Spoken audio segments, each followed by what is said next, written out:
Bueno, mis amados hermanos, yo les quiero invitar. A ver, aquí, ok.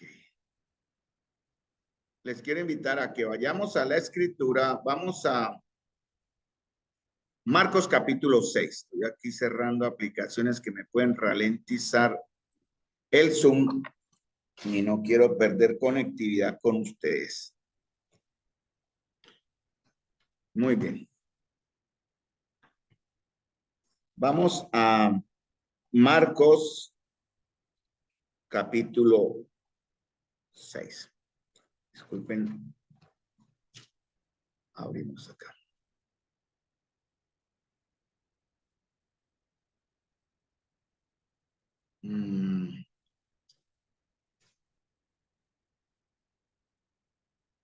Listo. Entonces, hermanos, como dije ahora antes de comenzar, ya estamos en la última etapa de entender los conceptos que nos ha estado enseñando el Señor a través de Marcos.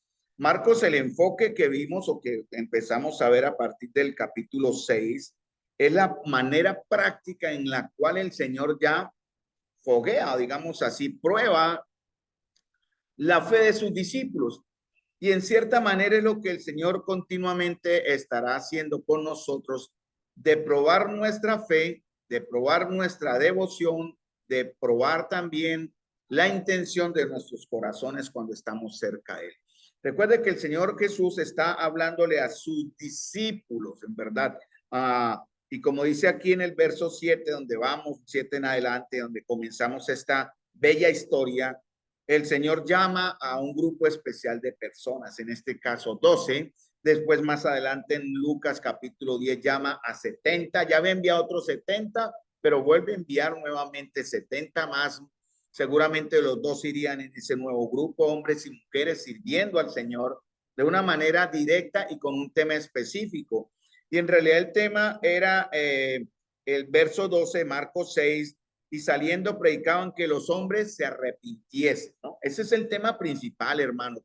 Cuando hablamos de iglesia o como iglesia servimos, no es para promover una iglesia, no es para promover un hombre, un pastor, o entre comillas lo hubo como ejemplo a esos pseudo famosos apóstoles y profetas, ¿no? Hay que tener mucho cuidado con eso. Nosotros estamos acá simplemente para hacer un canal o un medio en el cual el Señor va a manifestarse para su gloria. Esa es nuestra tarea, no exaltar hombres o denominaciones o edificios o iglesias. En realidad ustedes me están entendiendo el concepto. Entonces el Señor ha llamado, nos ha llamado a nosotros. El Señor envía también, porque el propósito de Él, cuando dice en Mateo, ya antes de subir al cielo, antes de ser levantado a la gloria del Padre, Él dice, vayan y prediquen el evangelio, vayan y hagan discípulos, ¿verdad?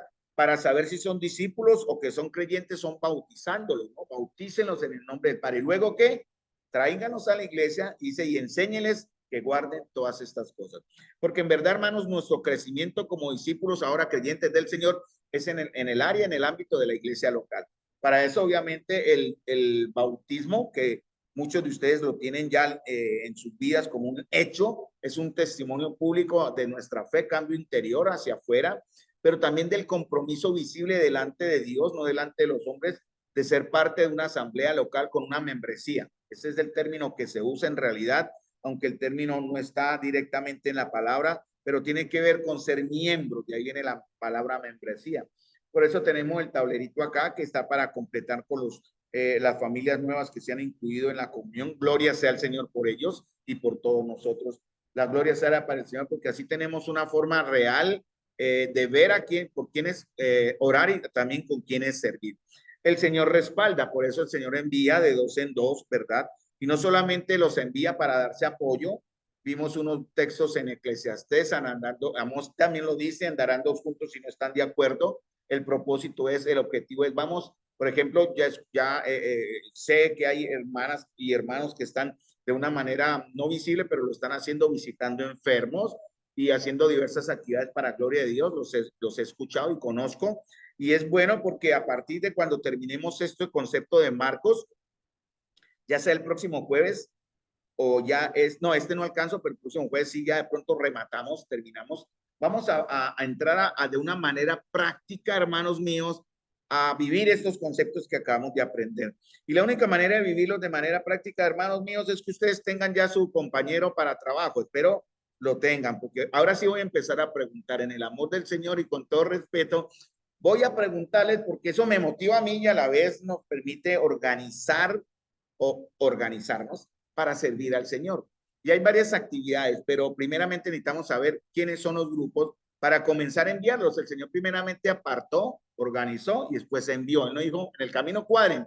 No, envió, como él dice también, envió a otros 70, un número par siempre para enviar. No envió 69 ni 71, números pares, para que, como dice también en Eclesiastés, ¿verdad?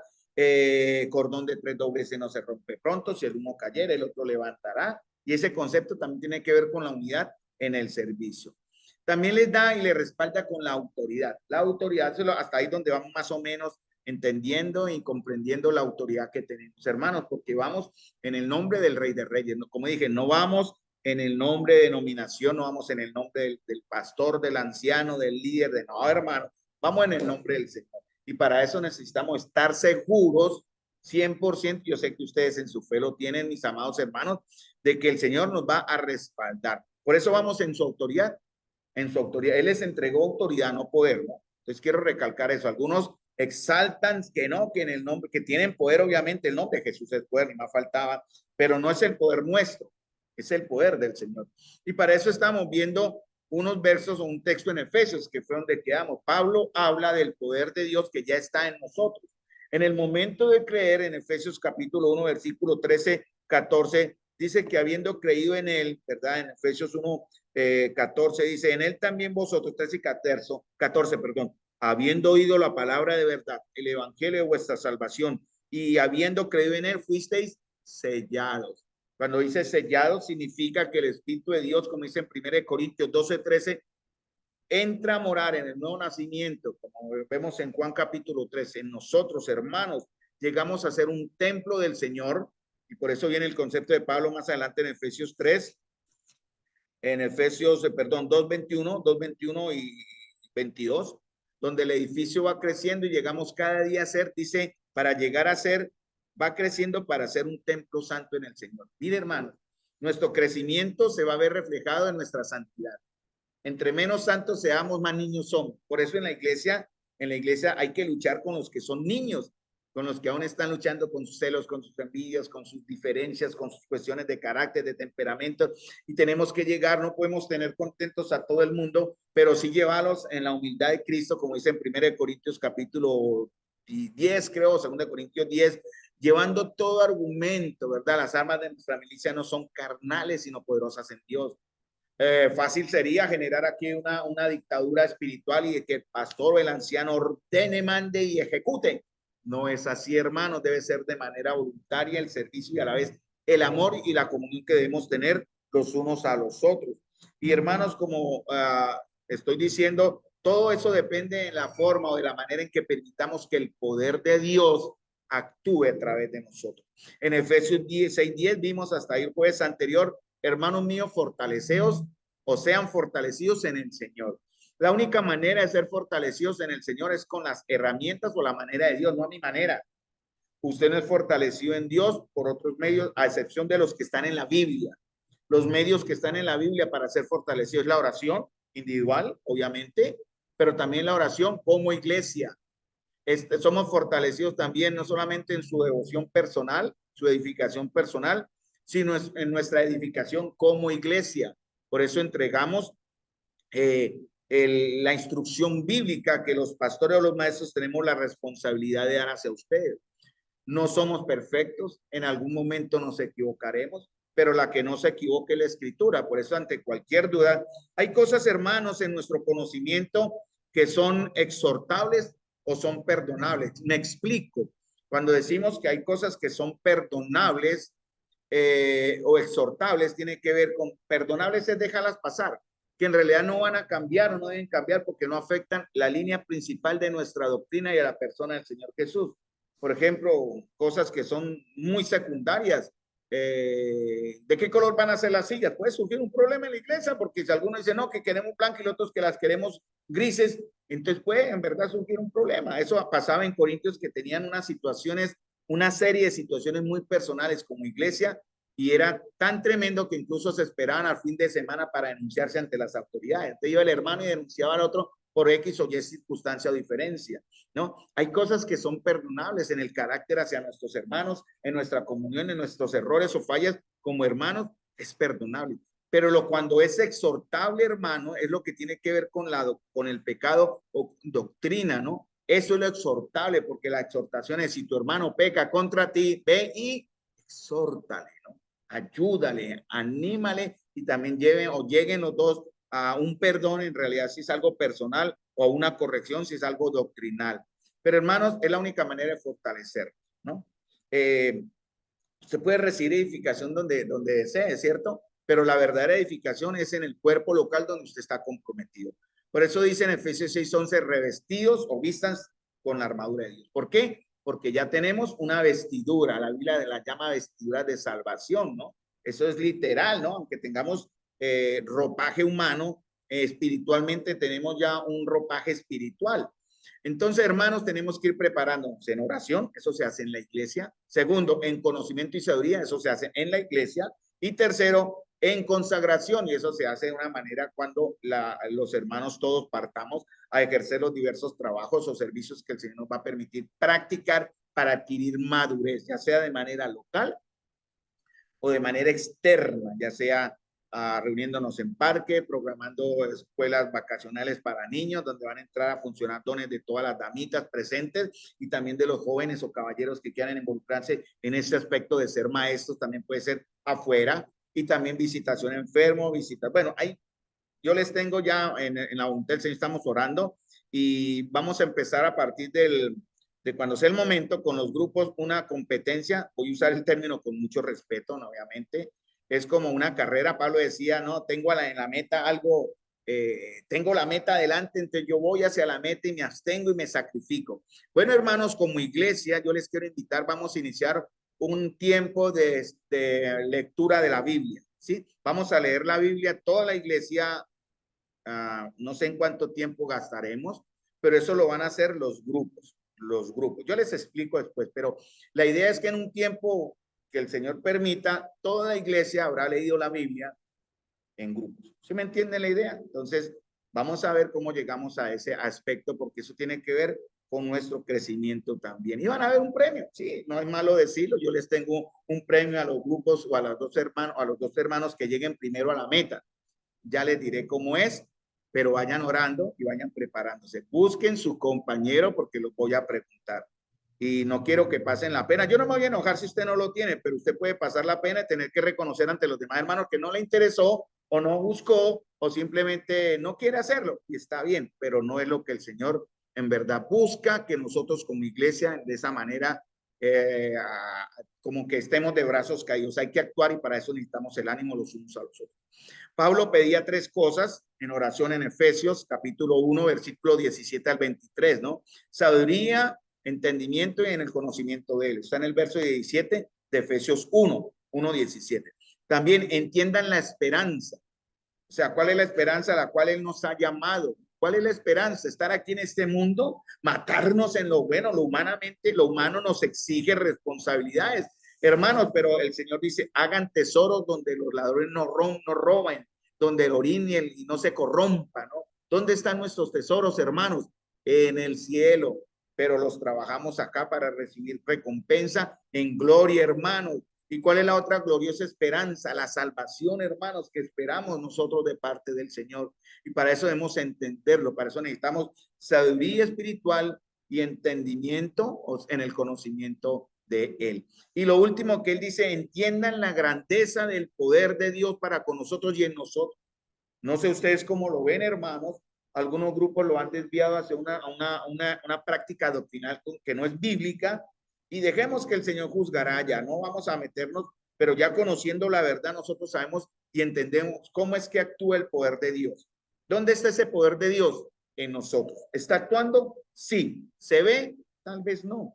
porque algunos de alguna manera no lo estamos permitiendo por pecado, por ignorancia, por falta de oración, por falta de preparación, por falta de consagración. Entonces el espíritu está frenado, está limitado, está entristecido, contristado, dice, ¿no? Y en un término, en Hechos, Pablo criticaba, o creo que fue Pablo el que regañó a los judíos, que les decía, o no sé si fue pero uno de ellos dos, digo, ustedes resisten al Espíritu Santo. La palabra resistir, hermanos, en el término griego es como el que se pelea una pelea cuerpo a cuerpo. Han visto las peleas de lucha libre, ¿no? En cuerpo a cuerpo es el que primero somete al otro, ¿verdad? Y le hace alguna llave y lo hace rendir. Eso es lo que lo estaban haciendo los judíos con el Espíritu de Dios, resistiéndolo. Y eso es pecado, hermano. Entonces, llegamos hasta ahí. Entonces el Señor comienza a hablar del cuidado, empieza a mostrar el cuidado. Y para eso vamos a la dependencia de Él. Ese es el tema de hoy hasta donde lleguemos, ¿no? Como no estamos corriendo, estamos aprendiendo del Señor y aprendiendo para nuestra madurez y crecimiento. Yo no tengo afán en correr. Y espero que ustedes no se cansen. Si ustedes quieren algo rápido, pues no es posible, porque lo que estamos buscando en verdad, hermanos, es conocer y crecer en la gracia y en el conocimiento de nuestro Señor Jesucristo. Marcos 6:8, ahí. Y les mandó. Cuando dice les mandó, significa que ordenó, ¿cierto? La idea de cuando el Señor manda o ordena algo es que, obviamente, obediencia, porque Él quiere enseñar, quiere mostrar algo que es importante. Y Él les dice, y les mandó que no llevasen, ¿qué? Nada para el camino, sino solamente bordón, ni alforja, ni pan, ni dinero en el cinto, sino que calzasen sandalias y no vistiesen dos túnicas. Y hasta ahí vamos a llegar porque el otro contexto desde el verso 10 en adelante tiene que ver con algo más, pero en el transcurso de nuestra disertación lo comentamos. Hermanos, esto tiene que ver también con nuestra función de iglesia. A veces esperamos tener humanamente fondos, y cuando hablo de fondos, hablo de dinero, es lógico, porque es lo que mueve en este mundo material, la economía, ¿no? Pero hermanos, muchas veces la iglesia de Dios tiene que salir por fe dependiendo de la provisión de Dios. Y hablo porque ese es el ejemplo que está acá. Él los envía primeramente, como dice en Mateo capítulo 9, versículo 36, dice, vayan a las ovejas perdidas de Israel. Eso fue lo que el Señor les dijo a ellos. Y en Mateo capítulo 10, creo que también lo vuelve a repetir. Dice, vayan a las ovejas perdidas de la casa de Israel. Eso fue en Mateo 10 en adelante. Y en Mateo 9 le dice, vayan a las ovejas que no tienen pastor, ¿verdad? Las que están a la orilla del camino, desbaratadas por el pecado, por el dolor, como una víctima destrozada por una fiera. Eso es lo que la idea, lo que dice la palabra en Mateo capítulo 10, que dice, se me perdió, aquí, muy bien, que dice, porque estaban desamparadas y dispersas. Esas dos palabras en la Reina Valera también se traducen en otras versiones como destruidas, como completamente sin esperanza, como el que está en agonía. ¿Qué haría usted, hermano, si ve a uno de sus hermanos en agonía por causa del dolor, por causa de la enfermedad, por causa del desespero? Estamos ahora hablando, antes de comenzar la reunión, de la pastora que se suicidó en estos días o en estas semanas atrás, ¿cierto? No sabía que parece que sí es verdad, la pastora de la iglesia allá en la 45 con 14, no hemos ido a hacer las reuniones de la escuela bíblica de Maús. Cierto, parece que esa es la noticia, pero lamentamos mucho la decisión que ella tomó, ¿verdad? No, yo creo que no era la voluntad del Señor, no lo creo, yo siempre he vivido así, no estoy llamado a tomar mi propia vida, pero respetamos, aunque no compartamos la decisión de la hermana, Dios la tenga en su gloria, espero que haya sido una mujer salva, pero ¿por qué fue lo que la llevó a eso? No lo sabemos. Por eso, hermanos, yo monté algo en el grupo que tiene que ver con los pastores o más bien con los hermanos líderes. Ustedes oran por nosotros. Hoy mi esposa estaba escuchando precisamente una conferencia casi de más de media hora. Lo estaba escuchando y la verdad me alegró mucho que ella lo oyera. Espero lo comparta y espero que lo practique también, obviamente, de la necesidad. Lo tienen a nivel de damas. Perfecto, muy bien, hermanas. Ustedes están orando por el hermano David. Mire, acaba de llegar el hermano David ahorita. Él viene de su trabajo cansadito. De pronto Dios lo guarde en el camino, se nos distraiga el hombre por ahí cansado. Dios no quiera que le pase algo. Dios lo bendiga y lo cuide y lo trae con bien y el que vuelva con bien. Pero están orando por nosotros no solamente por la condición humana, sino la condición espiritual, hermanos. Están respaldando. A veces algunos quieren tener ministerios visibles, sobre todo, muchos quieren tener ministerio acá, pero se olvidan que el primer ministerio es la oración los unos por los otros. Y en el tema que casualmente pues oímos y el tema que tratamos antes de comenzar la reunión, un tema específico, ¿verdad, hermanos? Por los pastores, hermanos, por los que dirigen la grey de Dios. Es necesario, hermanos, que estemos orando los unos por los otros. Y en este caso particular, pues obviamente por los que les dirigen y les guían, porque tenemos que dar cuenta a Dios. Entonces el Señor habla en este aspecto de la provisión. ¿Y cuál es el tema central en este caso? Sería la confianza en su cuidado. Bueno, en Israel había un concepto cultural muy diferente que hoy día aquí en Colombia no se ve, muy poco lo se ve, pero sí es una de las condiciones para aquellos que ejercen liderazgo, que buscan que anhela obispado, es ser hospedador, ¿verdad? El anciano debe ser hospedador, ¿sí me entienden? O sea, tiene que tener debe tener, no es que tenga, debe tener sus puertas abiertas para hospedar. Y creo que eso con mi esposa lo hemos vivido de una manera grata para nosotros, poder disponer nuestro hogar, pues no es nuestro, es de ustedes, porque nosotros simplemente estamos ahí ocupando un espacio en el segundo piso, pero sí nuestras puertas de nuestro apartamento siempre están abiertas para todos los hermanos, incluso la nevera, ¿no? Algunos entran y buscan con toda confianza y no nos sentimos mal por eso, no, nunca nos hemos sentido mal por eso, es un ejemplo. Pero mis amados hermanos, también nos dice que debemos, dice en Romanos, ya les digo el verso, dice que hospedados los unos a los otros sin murmuraciones. Entonces tiene que ver con esto de la hospitalidad en Israel. En ese entonces no había hoteles, ni hostales, ni lugares donde llegaba el viajero. Usted llegaba a un lugar donde no era conocido y era ley, era como norma, era un honor. Hoy día en el Medio Oriente aún lo es. Era un honor para una persona, incluso hasta se lo pelean, llamémoslo así, el privilegio de hospedar al extraño. ¿Sí? Hoy día hacemos eso y nos desocupan la casa, ¿no? Debemos tener mucho cuidado. Cuando cerramos las puertas, cerramos con doble seguro porque no hay seguridad, no hay confianza. En ese entonces, sí. Y usted llega a una ciudad y usted no tenía que preocuparse, ni siquiera tenía que decir, oiga, ¿quién me va a hospedar? Pues, ¿dónde me quedo esta noche? Por eso el Señor les dice a ellos, no lleven nada por el camino, solamente lleven el bordón, no lleven bolsa, no lleven pan, no lleven dinero en el cinto, sino que ¿qué les pidió? Zapatos anden, porque van a tener que andar y lo va a aplicar en un ejemplo que da más adelante, y no vistan dos túnicas, ¿verdad? Interesante, ¿no? Porque usted llegaba a una ciudad y la gente salía a, sí, yo los pedo, quédese en mi casa, es un honor, porque era una bendición para el que hospedaba, también delante del Señor, aplicar este, este ejercicio de la bondad y el amor hacia un extraño. Pero eso era ya, hoy día no, ¿cierto? Pero entonces el Señor también nos dice, en este ejemplo lo podemos llevar a nuestros tiempos modernos, lo difícil que es en este aspecto vivirlo así. Hoy día vemos el lujo y la vida costosa de los líderes en las iglesias. Si es vergonzoso, hermano. Hay unos que se jactan de tener bueno, yo he visto fotos, yo no sé si sean montaje, no creo, ¿no? Un Lamborghini de uno, el otro con sus relojes bien finos, sus mansiones, ¿de dónde salen los dineros para tener aviones, Lamborghinis y relojes lujosos? De la misma exprimida que le pegan a las ovejas por sus malas enseñanzas. Oye, ayer estuve hablando con la niña que estamos discipulando, más bien tratándola de que vuelva a la fe, se llama Reinalía, ella dijo que iba a venir acá, ojalá algún momento pueda venir, pero ella dice que se retiró de la fe y el esposo no quiso volver porque a la iglesia donde iba, allá en Cañaveral, el pastor era constantemente exigiéndole dinero porque decía, ustedes son el templo y la columna de la iglesia y necesitamos dinero para esto, para esto, para esto, para esto, y da una serie de listas siempre y constantemente, y el esposo se cansó. El esposo de ella dijo, no, esto no es para mí, esto qué es lo que pasa. Y como ella decía, bueno, yo solamente tengo para mi supervivencia, pero era como una norma exigente en esa forma de hacer iglesia allá y eso no es lo correcto. Pero no es el tema acá, ¿cierto? Por ahí están los que puedan entrar en Facebook a la página de Will Graham. Él está hablando de una pastora que es conocida, pero no es una creyente, yo no creo eso, pues se llama Yesenia Ten, ¿no?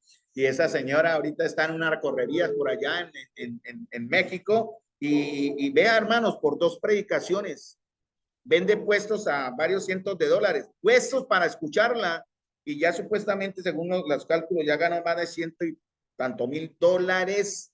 Pasémoslo a pesos, yo con $1000 sería rico, ella ganó 100 por 2 predicaciones. Eso es vivir del evangelio. Y esas personas serán juzgadas por Dios duramente, que es lo que hablamos cuando hablamos de los pastores en Ezequiel, ¿no? Esquilman las ovejas, ¿verdad? Las exprimen. Entonces, hermanos, ¿qué diferencia? Ellos son tan culpables, tanto los que engañados los sostienen, como aquellos que se aprovechan. Nosotros no, humildemente trabajamos con nuestras manos, como dijo Pablo, y también no queremos ser carga a la iglesia, pero también la responsabilidad de la iglesia, y eso está en Efesios en 1 Timoteo capítulo 3 y en capítulo 5, es cuidar a los que predican la palabra de Dios, es sostener también a los que ejercen doble honor, no solamente predicar, ténganlos por dignos de doble honor, ¿verdad? A los que se dedican a predicar y enseñar. Y eso es lo que enseña la escritura. Entonces, eso es algo que la iglesia debe sentir, ¿no? No es algo que yo tengo mi trabajo. David tiene el trabajo y muchas veces el Señor nos ha sostenido de una manera misericordiosa por ofrendas, pero también la iglesia del Señor tiene que estar atenta. Algunos dicen, no, pero ¿por qué se toca ese tema? Pero es que toca tocarlo porque es de la escritura, hermano. Eso nos estamos inventando esto. Entonces, tiene que ver con el sostenimiento de aquellos que cuidan. Y en este caso ellos tuvieron que salir sin nada porque sabían que culturalmente no les iba a faltar nada. Más adelante ese concepto cambia. Vamos a ver si llegamos allá por el tiempo, ya veo que no.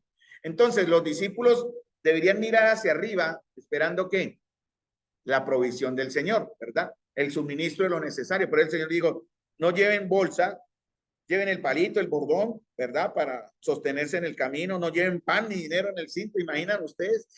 Yo cuando arranco a trabajar a las 7, 8 ya estoy pidiendo desayuno, hermano. Yo en verdad, imagínense uno salir a llevar el evangelio de 7, 8, 9, 10 y no tener que comer, pero si toca hacerlo, tocará hacerlo. En ese entonces no era así. Ellos en cierta manera tenían eso asegurado, pero era necesario que confiaran, ¿no? Entonces, hay que evitar con esto era que ellos mirasen a los hombres y a las circunstancias. Es lo que el Señor busca en la iglesia, que no dependamos del mundo, sino dependamos de la misma bendición que Dios nos permite tener como comunión para servir o para llevar el evangelio a otros. Cuando ellos regresaron, en Lucas 22:35, Él les dijo, cuando os envié sin bolsa, sin alforja y sin calzado, ¿los faltó algo? ¿Y cuál fue la respuesta a ellos? Nada. Y así es el concepto divino, nada, ¿verdad? Nada va a faltar. Es duro, por ejemplo, cuando uno escucha o conoce, yo he conocido, he escuchado, he escuchado, perdón, casos de jóvenes que van a la misión, pero no salen a la misión hasta que la denominación no lo respalde, hasta que en realidad no tengan un sustento asegurado. ¿Una qué? Plata en la cuenta, por lo menos una entradita mensual, no. Nuestros líderes nos enseñaron toda la vida y los hermanos son testigos de eso. El hermano Carlos y el hermano Ricardo, que viene en agosto, va a venir aquí a visitarnos, siempre enseñó eso, por fe. Nosotros los que servimos de medio tiempo tenemos nuestro trabajo, pero ellos salían por fe. ¿Qué significaba? Pues obviamente que no tenían nada asegurado, pero sí fueron encomendados por una iglesia y ellos recibían su sustento de la iglesia que los mandó, no porque tuvieran un contrato. Como la hermana Marcia decía, a veces se recibe poco y a veces se recibía abundante, pero nunca les faltó. Ese es el aspecto de la fe en el servicio, hermano. Entonces, pues no somos quien para jugar de aquellos jóvenes que buscan un apoyo visible antes de arrancar a servir al Señor en un campo misionero. No es fácil, pero es el concepto que la misma Biblia enseña, hermanos. Entonces, el vivir por fe es muy importante, tiene que ver con este concepto que estamos viendo acá en Marcos capítulo 6. Por eso dice el Señor, donde quiera que entréis en una casa, en el verso 10, posad en ella hasta que salgáis de aquel lugar. Interesante, ¿no? No tenían que estar de casa en casa, ¿no? Donde llegaran, ahí se quedaban, ¿verdad? Y como dice la palabra en Efesios, ellos llegaban calzando el evangelio de ¿qué? El calzado del evangelio de la paz. Eso dice en Efesios, ¿no? Eso es parte de la armadura. Ellos que llegaban a enseñar en esa casa. ¿Cuál era la enseñanza si llegaban a una casa? La primera enseñanza. ¿Cuál era el tema? En el verso que vimos, verso 12, arrepentimiento, pero también traían la paz de Dios. Por eso si ellos eran rechazados y no lo recibían, ¿era culpa de ellos? No. En realidad ellos no tenían por qué sentirse mal si no eran recibido el evangelio. Por eso el evangelio se recibe de manera personal y voluntaria. Dios está motivando, el Señor está empujando, el Señor está contristando, el Señor está llevando al arrepentimiento a muchos, pero la persona decide. Guiado por el Señor decide.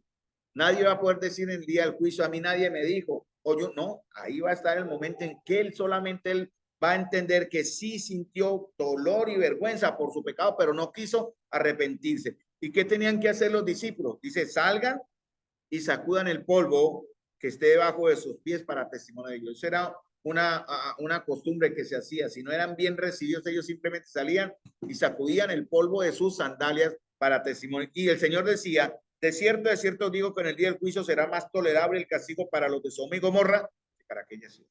¿Por qué? Porque los de esa ciudad iban a tener más conocimiento que los que tenían Sodoma y Gomorra. En Sodoma y Gomorra nadie fue a llevarles el evangelio. El Señor llevó a uno. ¿Saben a quién envió el Señor? A un hombre justo que está en Hebreos. Y él fue acercándose más a Sodoma y Gomorra. Y el propósito de Dios era que ese hombre llevara la verdad de Dios a esas ciudades impías. Pero ¿qué hizo ese hombre? Se acomodó. ¿Qué hizo ese hombre? Se aclimató. ¿Qué hizo ese hombre? Terminó por vivir en esa ciudad. ¿De quién estamos hablando? De Lot. Eso está en la escritura, ¿no? El hombre Lot, aunque la Biblia lo llama como justo, perdió su familia, perdió su vida, perdió sus riquezas, y esas dos ciudades se perdieron en juicio y condenación. Entonces, es en aquellos días la generosa hospitalidad que existía por cultura, ellos suplían casa y pan, y era práctica en aquellos tiempos. La hospitalidad era muy importante, era una honra y un honor. Por eso para nosotros, los que podamos tener esa bendición de hospedar, hermanos, seamos hospedadores. Porque no solamente se le pide como requisito al líder o al anciano que dice en 1 Timoteo capítulo 3, dice, no sé si en 3, seguramente está en pero en Hebreos, dice que sea hospedador. Y también dice en Romanos que seamos hospedadores los unos a los otros. Perdón, ya lo encontré, si está en Timoteo. Dice prudente, decoroso, hospedador. Disculpe, hospedador. Que hospede, ¿no? Que tenga, que reciba, que sea hospitalario.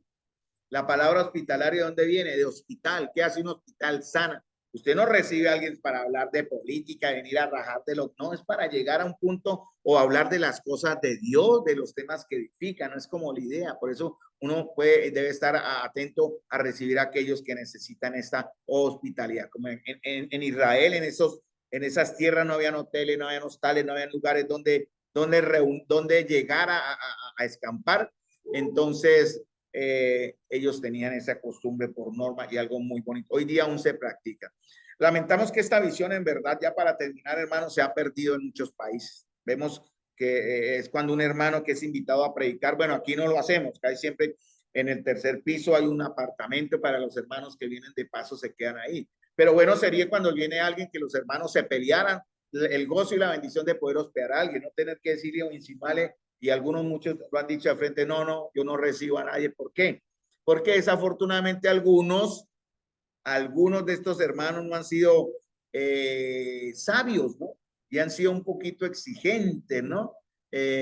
Cuando han sido hospedados, y eso ha generado una desconfianza en cierta manera. Pero no tiene nada que ver, no vamos a juzgar. Pero nosotros, como estamos aprendiendo, cuando nos reciban en una casa, vamos a ser muy humildes, vamos a ser muy agradecidos y también, como decir, vamos a llevar la paz del Señor a esa casa. Entonces, una de las condiciones dice, 1 Pedro 4:9, dije, hospedados los unos a los otros sin murmuraciones, ¿no? Eso significa, ¿no? Que salga usted a esa casa y dice, no, allá me atendieron nomás de mal. No, es que la comida era muy pobre, yo no. O como un hermano, eso sí lo supe. No sé si el hermano estaba quedándose en la casa, eso sí es real, ¿no? Estaba quedándose en la casa, hermano, creo que el tema fue con los huevos pericos, y le sirvieron desayunito huevos pericos, y el hermano dijo, no, yo no como huevos pericos, y no comió huevos pericos, creo, ¿no? Yo sé, por ahí creo que está el hermano que le pasó eso, él fue el que nos contó. Pero no debe comer lo que sea, hermanos, lo que sea. Yo en lo personal no como huevos pericos, pero es en mi casa. Entonces, a veces mi esposa no me tira la pila porque no me puede alzar, pero ella dice huevos pericos se los come. pero como ella es muy amorosa conmigo, ella me hace los huevitos fritos sobre tortilla. Pero este hermano cometió ese error y lo perdonamos, no pasa nada. Yo sé que el hermano que le pasó eso lo ha perdonado y también yo sé que el hermano que está ahí presente va a abrir próximamente también su casa cuando alguien llegue porque no vamos a pedir huevos pericos. ¿Sí o no, hermano? Usted me está escuchando. Muy bien. Él sabe quién es, pero fue un caso real. Entonces, hermanos, como dice Lucas, ¿lo faltó algo? ¿Qué dijeron ellos? Nada. Y el Señor cambia ahora la tónica. Fíjense lo que dice en Lucas 22:35 y vamos a dejar acá porque sería la última clase para el jueves. Leo, Lucas 22:35, cuando él envió a los 70, ¿verdad? Los 70 volvieron gozosos porque ¿qué? ¿Se acuerdan? Los 70 en Lucas capítulo 10, los 70 volvieron gozosos porque aún los demonios se nos sujetan en su nombre. No tanto por otras cosas, sino porque hubo resultados, no por los milagros, no sabemos cómo fue eso, porque ellos fueron enviados a predicar el reino de Dios y a sanar enfermos. Eso fue a las obras perdidas de Israel. Esa era la comisión limitada sobre Israel. Después viene la gran comisión. Y en Lucas capítulo 22, para terminar acá, Lucas capítulo 22, versículo 35, él dice, y a ellos les dijo, o a ellos dijo, cuando os envíe sin bolsa, sin alforja y sin calzado, ¿os faltó algo? Ellos dijeron, nada. Ahora él cambia la norma. ¿Y por qué la cambió? Y les dijo, pues ahora el que tiene bolsa, tómela.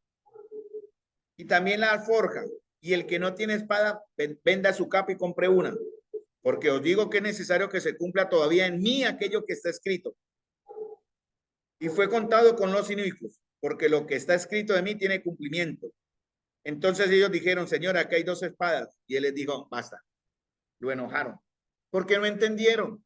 Y así somos nosotros en la iglesia, no entendemos el concepto de Dios. Sin embargo, el Señor aquí cambió la norma. Bueno, ustedes se fueron sin nada, les faltó algo nada. Bueno, ahora sí prepárense, porque la comisión que ellos iban a tener ahora no iba a ser entre un ambiente cultural bueno y sano en Israel, sino tenían que salir a los gentiles, a los impíos, ¿verdad? A los campos, donde seguramente hay 2 interpretaciones a este texto. O era algo literal, obviamente, por ejemplo, Pedro tenía una espada, el pescador, ¿se acuerdan de dónde sacó Pedro la espada? Pedro era un pescador, ¿por qué necesitaba espada? ¿Se acuerdan que en Getsemaní el siervo y él le cortó la oreja al siervo? ¿De dónde sacó Pedro la espada? Seguramente al no entender el concepto que el Señor dio. Porque dijo, Señor, aquí hay 2 espadas, seguramente una de esas era la espada de Pedro. Y el Señor dijo, basta, porque no entendieron el concepto. Y tiene que ver con 2 aspectos, el material, obviamente, porque ellos irían a andar por caminos, aunque estaban bajo el dominio de Roma, había mucha seguridad, había mucha delincuencia, muchos forajidos en los caminos, y obviamente ellos iban en cierta manera a defender. No está mal defender nuestra vida, ¿no? Por más que seamos cristianos, si viene un ladrón a robarnos, pues, y si yo tengo la oportunidad de defenderme y evitar el robo, lo evito, si puedo, ¿no? Aunque también es bueno decir que más vale un cobarde vivo que un valiente muerto, ¿no? Pero el Señor también en cierta forma decía eso, defiéndanse, ¿no? Protéjanse.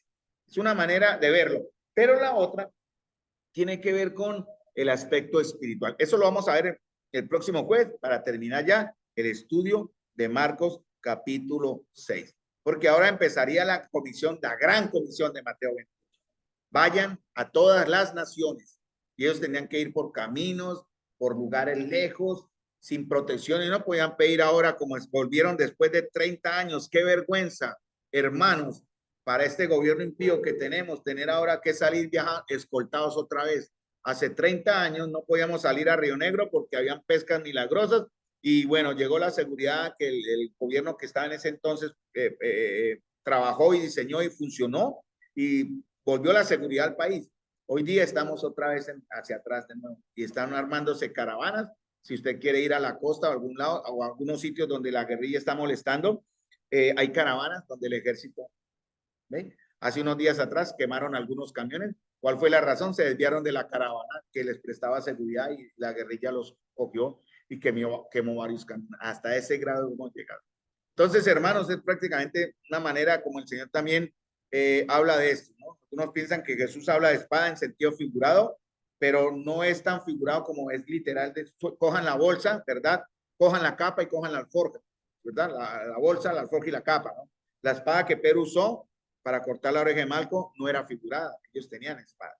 Entonces vamos a ver qué significa eso y vamos a terminar acá. Pero ¿saben cuál es la clave? Eso está en las mismas palabras del Señor. Él dice en verso 37, porque os digo que es necesario que se cumpla todavía a mí aquello que está escrito y fue contado con los inicuos. Hermanos, recuerden, nosotros estamos representando al Rey de Reyes y estamos entrando en un terreno, ¿verdad? Que no es el nuestro, es el terreno de Satanás, el terreno del enemigo. Para eso debemos ir preparados. No es tanto en lo físico llevar armas, sino en lo espiritual. Esa es la otra aplicación que vamos a ver el próximo jueves. Mis queridos hermanos, vamos a terminar con una palabra de oración. Les agradezco la paciencia, les agradezco en verdad su humildad al recibir esta enseñanza. Recuerden, es del Señor para ustedes. Los que faltaron hoy, tarea, hermanos. Bueno, aquí tengo 9. El jueves pasó, habían 14, 16 hermanos y 10 o 12 presenciales acá, más o menos. Los que faltaron, vamos a orar por ellos y a llamarlos. ¿Qué pasó? ¿No? Animarlos, ¿qué sucedería? ¿No hubo internet? ¿O por qué no se conectó? Porque debemos motivarnos los unos a los otros para que recibamos edificación. Vamos a terminar con una palabra de oración.